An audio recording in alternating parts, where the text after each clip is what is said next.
como ustedes se pueden imaginar, hacer una síntesis de todo esto es imposible. Yo me voy a referir como a lo que yo veo que son como las líneas gruesas generales, donde puede ir saliendo no solo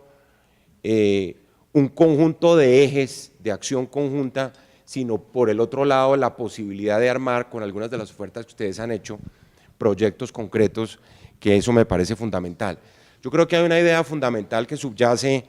en todo esto y la planteaba el doctor Venegas, y es que hay que rescatar la institucionalidad. Nosotros no estamos arrancando de ceros,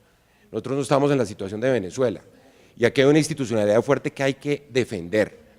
Y en una estrategia de lucha contra la corrupción, uno no puede pensar que la avalancha, que el lodo de la avalancha de la corrupción se lleve a las instituciones. Los chilenos, ahora que uno de ustedes hablaba de Chile, tienen una figura retórica que es muy bonita cuando cuentan cómo se deben reformar las cosas, y dice, cuando usted está bañando un bebé en una tina, baña el bebé, bota el agua, y si acaso puede botar la tina, pero no bote el bebé después de bañarlo. Ese es un manual de procedimiento de bañar un bebé, y es verdad, uno no puede prescindir de las instituciones son fundamentales, y como decía Gustavo Zafra, hay instituciones que han funcionado, y el único camino es el fortalecimiento institucional. En este caos en donde se piensa que la incertidumbre nos va a llevar, como puede ser, si además dejamos convertir la agenda anticorrupción en un botín electoral, lejos de una política de Estado y lejos, por ejemplo, de un compromiso ciudadano de lucha contra la corrupción, pues sencillamente nos podemos llevar las instituciones por delante. Yo creo que ese es un primer punto que es esencial, y por eso cualquier esfuerzo tiene que ir en función del refuerzo de las instituciones. Lo segundo, creo que hay una gran claridad en esa misma línea de la gran preocupación de todo el tsunami legislativo que estamos viendo, porque algunos creen a su vez, y tienen toda la lógica y la conexión con el primer argumento, de que estamos en el primer día de la creación legislativa, y que los acuerdos de paz han supuesto que de aquí en adelante nace nueva normatividad, institucionalidad, procedimientos, comportamientos, y yo personalmente tampoco creo en esa teoría. De ahí que lo que yo les ofrezco es tener un grupo de trabajo, que además es una obligación de la Procuraduría, como alguno de ustedes lo mencionó, que montemos una veeduría de seguimiento a la producción normativa de aquí en adelante. Eso no es fácil, como le decía Gloria María, si hay lentitud en la entrega de la información a la Procuraduría, imagínense cómo será la entrega de la información al resto de los mortales. Yo les confieso, todos los días, por obligación constitucional, y lo digo todos los días en condiciones normales, no debería ser así, nosotros debemos entregar el concepto de constitucionalidad frente a la nueva normatividad como agentes del Ministerio Público ante la Corte Constitucional. Y eso se convirtió en un dolor de cabeza, primero por la falta de planeación, porque no hemos visto las normas, y es una vez aprobadas las normas sobre la marcha que tenemos que emitir esos conceptos de constitucionalidad. Eso indica un poco que yo creo, doctor Guillermo, que aquí lo que veo es una gran improvisación, que yo en este momento les digo, casi que uno le preguntaría al gobierno cómo es el paquete legislativo de aquí al 1 de mayo, ustedes lo vieron en las respuestas que dio el gobierno, por ejemplo, si era necesario la prolongación del fast track, y en realidad la respuesta fue, vamos a ver si es necesario. ¿Por qué? Porque simplemente no hay un proceso de planeación y porque no hay política legislativa, porque estamos en un momento supuestamente de transición en donde la política legislativa pasa a un segundo nivel y lo primero pasa a ser cumplir con unos acuerdos llevándonos por delante tradiciones en materia de política legislativa, y yo creo que la mayoría de ustedes ha levantado la importancia de todo eso. En el caso de la ley del lobby es un magnífico ejemplo de la forma como se han hundido 18 proyectos. El presidente a propósito lo volvió a mencionar dentro de las 8 propuestas que presentó el día de la inauguración del foro de la revista Semana Anticorrupción, y sí que valdría la pena que todos los aquí involucrados, porque además quiero resaltar, yo les confieso que cuando Iván Darío me presentó a mí la posibilidad de que 4 colectivos distintos estuvieran aquí intercambiando ideas, dije, bueno, vamos a ver qué sale de todo esto, y la verdad yo creo que fue muy productivo y muy útil este ejercicio, y tener a nuestras estudiantes, además con ese entusiasmo, planteando iniciativas. Ustedes fueron los que presentaron iniciativas más concretas, que conste además, ¿no? Eso queda claro de esta reunión, eso está clarísimo. Y por supuesto cuenten con todo el respaldo institucional nuestro, y yo estoy seguro que de las demás instituciones aquí representadas va a ser muy importante. Además quiero hacerles una invitación, a propósito, abriendo un paréntesis, nosotros vamos a rendir cuentas de los primeros 100 días el próximo jueves 27 de abril, y lo vamos a hacer ante los jóvenes, en la plazoleta de la Procuraduría. una plazoleta que estuvo cerrada por unas rejas, porque la gente no podía entrar antes, nosotros bajamos las rejas y… Sí, exacto. Y vamos a inaugurar un diálogo ciudadano, un empoderamiento, como ustedes lo están diciendo, esa palabra no me gusta mucho, pero ha hecho carrera, y las esperamos allí en nuestra rendición de cuentas de los 100 días al frente de la Procuraduría el próximo jueves a partir de las 11 de la mañana. La doctora Miriam Méndez, que llegó aquí recientemente, es nuestra procuradora de descentralización, ella está organizando el acto de rendición de cuentas de los 100 días y ahora pueden conversar con ella para los detalles de la participación activa de parte de ustedes. Hay otro elemento que yo creo que hace parte del ejercicio de la ciudadanía, que aquí todos lo destacaron,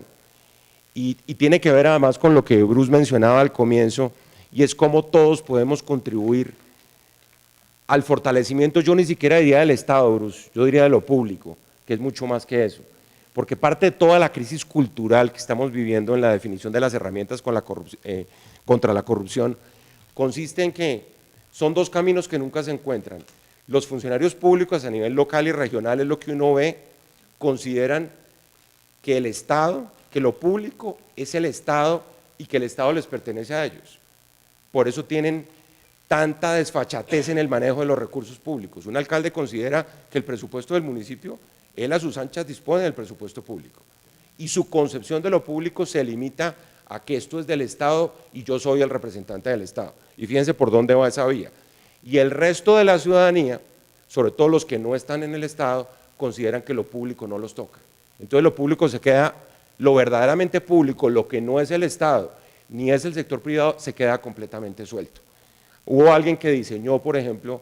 una estructura y un poco toda la tesis de la defensa de lo público, algo que parece tautológico, que lo público es de todos, que el tipo que está robando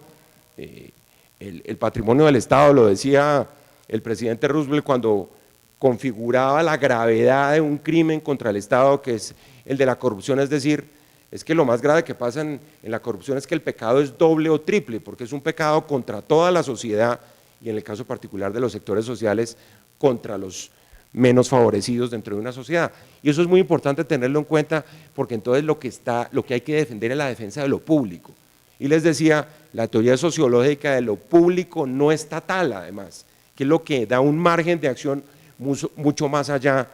que el Estado mismo. Nosotros, por ejemplo, en las investigaciones de Odebrecht, para poder llegar a disciplinar a unos funcionarios con las sanciones propias del poder disciplinante, hemos llegado a extender el criterio a que, como sucedía en el pasado, que decían, ahí no hubo funcionarios públicos, servidores públicos, pero resulta que sí hay recursos públicos,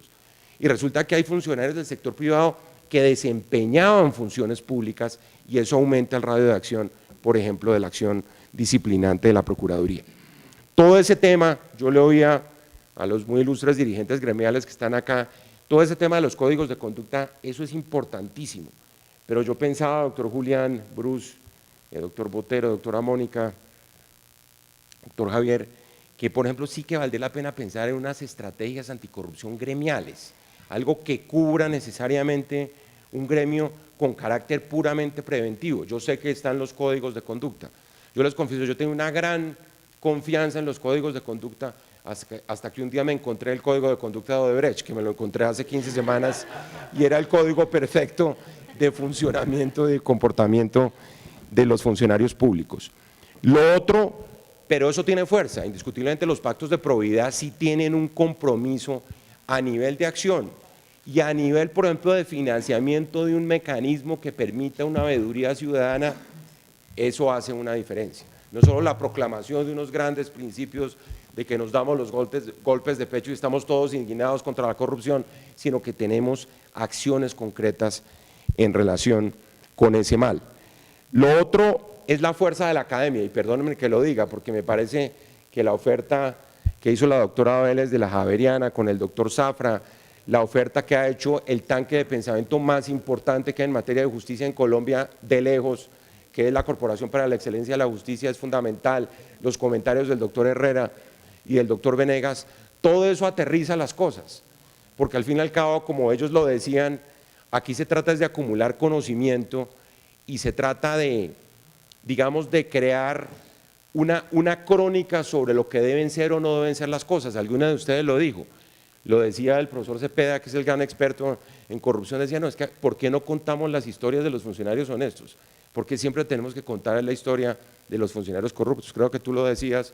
anteriormente. Y yo creo que eso es fundamental, porque de nuevo el tema no es de leyes, el tema es que se sigue dando mal ejemplo, es que damos muy poco buen ejemplo. Y parte de eso es cambiar la lógica y la crónica, el relato de cómo se maneja una sociedad. Yo por eso les decía, a mí todo el tema de los 3 mosqueteros no me gusta mucho, porque al fin y al cabo el cumplimiento de un deber ciudadano, eso no es ninguna hazaña. Nosotros estamos acostumbrados a las hazañas de los héroes y a las hazañas épicas y los santos y todo ese, no los santos Calderón, los otros santos, pero lamentablemente a la hora de aterrizar las responsabilidades ciudadanas es donde nos quedamos cortos. Y resulta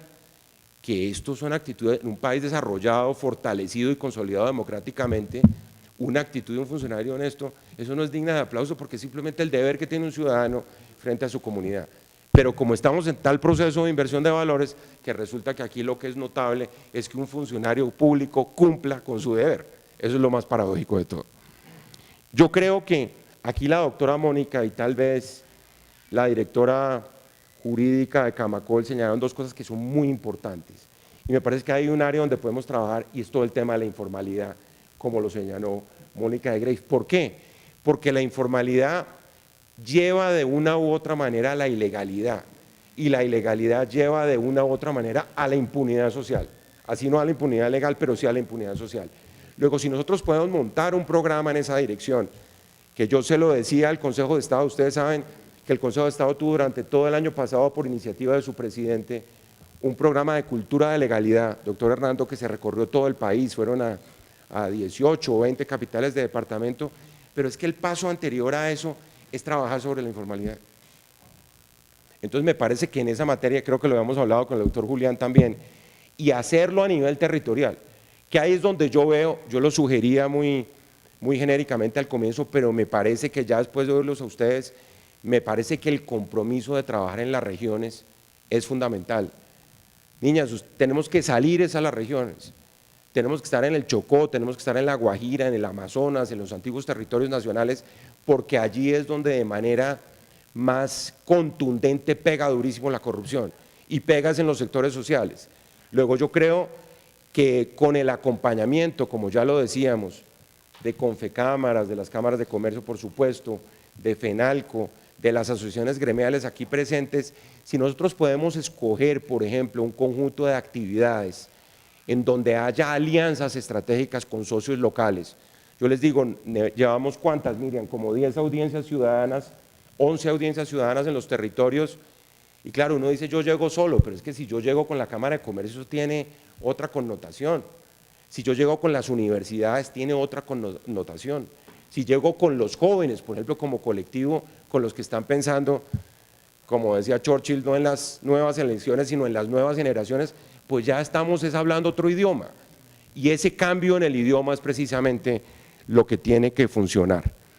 La Procuraduría, ustedes saben, es garante de la Ley de Acceso a la Información, y esa es una competencia que normalmente no se ha puesto en marcha, y eso es fundamental, porque la puerta de entrada de la transparencia es el acceso a la información, y en eso vamos a trabajar mucho, y ese sería un tema, por ejemplo, para el caso de la información que normalmente pueda afectar al sector privado, sería esencial poder montar un programa también utilizando, como muchos de ustedes lo repitieron, tecnologías de la información al servicio de la lucha contra la corrupción, que en eso estamos absolutamente en obra negra, eso está clarísimo. Vieran el estado de los observatorios, por ejemplo, de las instituciones de control, eso es lamentable. En la Contraloría el año pasado se hizo una propuesta en esa materia y nosotros esperamos en el marco de un proyecto de reingeniería y de modernización institucional de la Procuraduría de ponerlo también en marcha.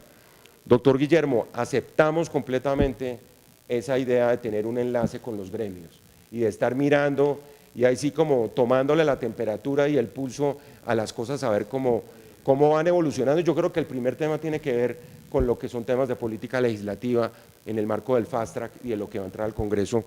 en los próximos meses. Como las reuniones periódicas, vamos a ver cuándo programamos la siguiente, ese es un compromiso hoy. Esto no tiene sentido, yo les decía al comienzo, si uno no muestra resultados, y nuestra idea es mostrar resultados desde el punto de vista institucional. Bruce recordaba, por ejemplo, esa acción en Cartagena, a mí me tocó porque yo era el ministro del Interior, y de verdad yo les digo, la posibilidad de sumar esfuerzos, de multiplicar actores, de incorporar nuevas visiones de la problemática, que fue lo que ustedes hicieron allá en la esquina de esa mesa hoy, es fundamental, porque eso suman intereses que pueden ser un momento dado sectoriales, y cuando uno suma todos los intereses sectoriales se encuentra con los intereses generales de la sociedad. Entonces es siempre bien importante contar con diversos actores en ese sentido. Creo que tanto el doctor Herrera como varios de ustedes señalaron, hay un desafío grandísimo y Gloria María Borrero desde la corporación ha intentado hacer mucho en ese campo, y yo les digo, estamos en un momento crucial, lo decía Hernando Herrera, aquí no sabemos cómo va a quedar la Corte Constitucional. Van a cambiar las mayorías de la Corte Constitucional y es la hora que no sabemos quiénes están en las ternas, qué va a pasar en la elección. Lo único que sabemos es que hay una elección el 3 de mayo de las 2 primeras ternas, no sabemos nada más, doctor Hernando. Esa sería una tarea para hacer. Yo les digo, si hay una convocatoria, y obviamente si nosotros tenemos que estar ahí, podemos estar ahí, una convocatoria del sector privado sumada con la universidad, que la disculpa esta de que no van a hablar los magistrados porque eso tiene que quedar impedidos, tienen que responderle a la opinión pública de frente, como ustedes lo saben, lo hacen en los países desarrollados. Eso es una expulgada que le pegan un magistrado a la Corte Suprema en los Estados Unidos cuando lo van a nombrar desde el primero de sus trabajos, en primero de derecho hasta las últimas publicaciones, sus opiniones públicas. Aquí estamos a ciegas en materia, con certeza para saber quiénes son los que van a llegar a la Corte Constitucional. Y yo sí creo, no lo digo, no, por ejemplo la corporación lo sabe, pero la opinión pública no lo sabe.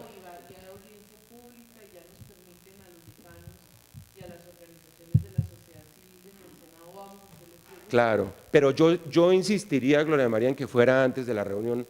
en la audiencia en el Senado. Cuando uno llega al Senado ya tiene todo consumado a nivel de los apoyos. Lo digo yo que me tocó ir a esa instancia hace unos pocos meses en la plenaria del Senado. Sí, eso es fundamental, claro. Entonces, algo en esa materia yo creo que es fundamental. El doctor Venegas mencionaba la importancia de la lucha de la corrupción en lo cotidiano y ustedes mencionaban, creo también, cómo ha evolucionado la defensa del bien jurídico de la probidad. Es que hubo una cantidad de conductas que antes no eran delitos que hoy lo son. Ustedes recuerdan, hasta el año, oigan ustedes esta historia, que esto uno no lo puede creer, hasta el año 2002 las multinacionales europeas descontaban de sus impuestos las coimas pagadas en los países desarrollados, hasta que se produjo la Convención sobre el Soborno Transnacional de la OECD. Así era totalmente legítimo, y aquí eran ilustrísimos empresarios aventajados los que recibían las coimas de las multinacionales europeas por cuenta de sus contratos, hasta que apareció la Convención de la OECD. Entonces, en esa materia, volviendo a la tesis de la institucionalidad, yo creo que hay herramientas que han evolucionado y hay instituciones que han sido consecuentes con esas herramientas. Yo creo que todos los mecanismos, además, que uno los suma a todos porque uno tiene como una batería de herramientas, la transparencia, la búsqueda de la probidad, los códigos de conducta, las rendiciones de cuentas, que eso ustedes saben, eso han pasado a ser simplemente un chulo que se le pone a la gestión de un ministro o qué sé yo, de cualquier funcionario público. Ahí es donde tiene que estar la ciudadanía. Y ustedes tienen que constituirse en veedurías, además, eso es importante. Muy bien se decía acá que lamentablemente eso ha tomado una connotación de que el veedor muchas veces termina extorsionando a la persona que le está haciendo la veeduría. Pero con instituciones tan serias y tan consolidadas, gremiales como las que tenemos aquí hoy, yo creo que otra puede ser la historia. Yo termino simplemente reiterándoles que este es el primer paso, este diálogo yo espero que continúe. La verdad yo creo que todos nosotros, aquí los que venimos de la Procuraduría, quedamos muy satisfechos con lo que pasó aquí en estas casi 3 horas y media, y de verdad el compromiso un poco es este, el compromiso es seguir adelante, el compromiso es mostrar resultados, el compromiso es aceptar las ofertas que nos hicieron los centros académicos, los gremios, las ofertas que ustedes han hecho en relación con esos programas específicos. Yo les cuento, cuando nosotros comenzamos el movimiento de la séptima papeleta, el doctor Herrera fue aquí factor fundamental del éxito de ese movimiento. Eso era una utopía, eso era una quijotada, nadie daba 5 centavos y la cosa funcionó y reformamos la Constitución. Como decía el doctor Botero, ya pues yo creo que muchos de esos partos legislativos no han sacado criaturas efectivas, en todo caso, de todas esas reformas, doctor Botero, pero en este momento sí es crítico ese tema de vulnerar la Constitución del 91.